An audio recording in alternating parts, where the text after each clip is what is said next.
Hey guys, it's Hannah, and today I'm coming to you with my May TBR. Now, I don't really do TBRs anymore, but this month I've really been trying to motivate myself to read more because I've been in a really bad reading slump. So I decided in order to motivate myself, I would put together the list of all of the books that I really want to get to try and get myself to potentially at least read some of them and get me out of this slump, because let me tell you, it has not been fun. I'm nearing the end of the semester, which means finals and papers and exams, and I'm also transferring in the fall, so I've been dealing with some college stuff, and the summer is coming up and I have a very busy summer, so a lot's been going on. So I understand why I've been in kind of a slump, but I really want to get out of it, so hopefully my reading this month will change that. I have a bit of an ambitious TBR for the month, but I think that I can make it through all of them. So without any further ado, let's just get into the books. The first book that I want to read this month, or technically finish, is The Upside of Unrequited by Becky Albertalli. I've already started reading this book and I'm absolutely loving it so far. It follows the story of this girl named Molly who has had 26 crushes to date,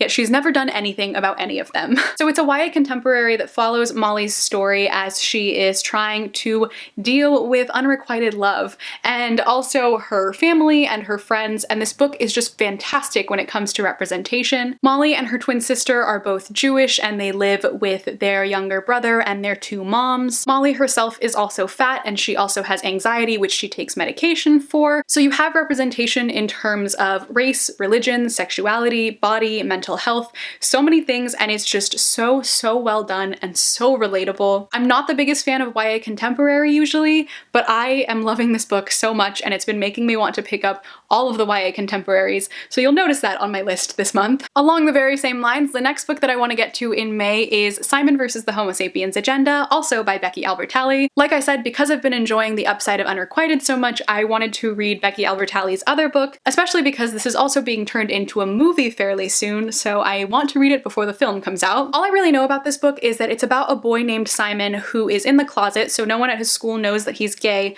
but he starts an online relationship with someone else, and then those emails end up getting leaked, so he's trying to find out who the other person is because he knows that they go to his school. I might have gotten some of that wrong, but I'm pretty sure that's what it's about. My best friend, who actually gave me this book for my birthday last year, read it and really enjoyed it, and a lot of people have really enjoyed it, and since I like Becky Albertalli's writing anyway, I cannot wait to pick this one up, and I'm fairly certain that I will also love it. The next book on my list is one that I've been putting off for far too long now, and this is just truly because I'm afraid of finishing off this trilogy, and that is A Conjuring of Light by Victoria Schwab. This is the third and final book in the Darker Shade of Magic trilogy, which is one of my all-time favorite trilogies, as many of you know. I have a review for both the first book and the second book, and I even interviewed Victoria Schwab because I went to her signing event for this book.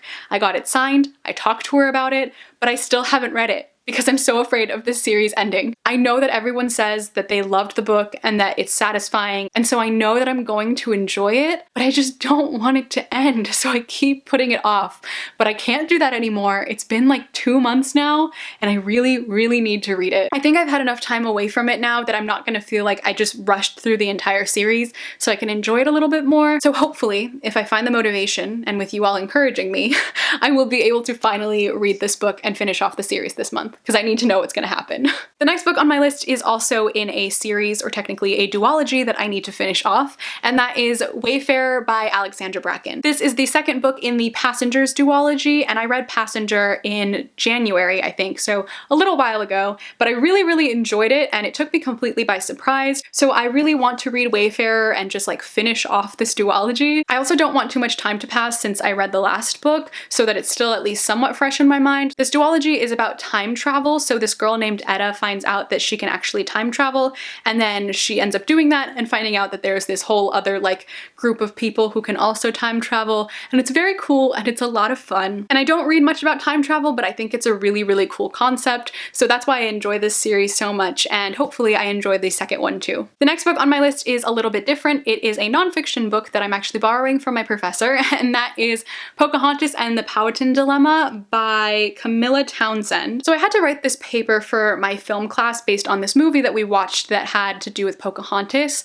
and I wanted some like more factual evidence and like sources. So I asked my history professor if she could lend me a book about Pocahontas, and she recommended this one. And I've always been super fascinated with the story of Pocahontas and her life ever since I watched like the Disney movie when I was like 3 years old. I can't properly explain to you all like how much the story of Pocahontas means to me. Just like because of my childhood, I have like this very deep emotional connection to her story, but I've never actually read a like nonfiction factual book about her life that gives like the actual story. So I was so excited when my professor lent me this one, and I've loved it so far. It's so good. It's very raw and honest, and it doesn't sugarcoat anything, which is what I appreciate when I'm reading about history, because I feel like a lot of history is way too biased. But so far it's fantastic, and I'm hoping to finish it off very soon. It's not very long, so I know that I can. But if you're interested in reading more about Pocahontas and her life and knowing more of the true story, I highly recommend this one. And finally, the very last book on my list is one that so many of you have been recommending to me and telling me that I have to read,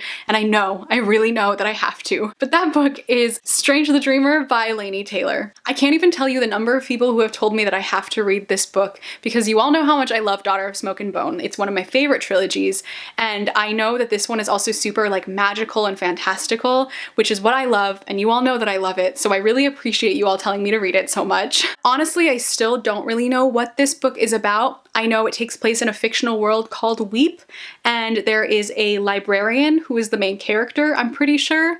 But I just know it's magical and fun, and that's all I want. So many people have said that this is one of their new favorite books, and I have a feeling that'll probably happen for me too. At least I'm hoping that it does. But yeah, this is definitely on like the top of my list of books I have to get to this month, because I don't want to put off reading it anymore. Alright, so that is it for my May TBR. I hope you all enjoyed watching this video. Let me know in the comments down below if you've read any of the books that I mentioned on my TBR. Which ones do you think I should get to first? Or let me know if you're planning to read any of the same books this month as well, and then maybe I'll get to those first so that we can read them at the same time. If you'd like to follow me on any of my social media, all of my links are in the description box as always. But thank you all so much for watching this video. I hope you enjoyed, and I will see you in my next video.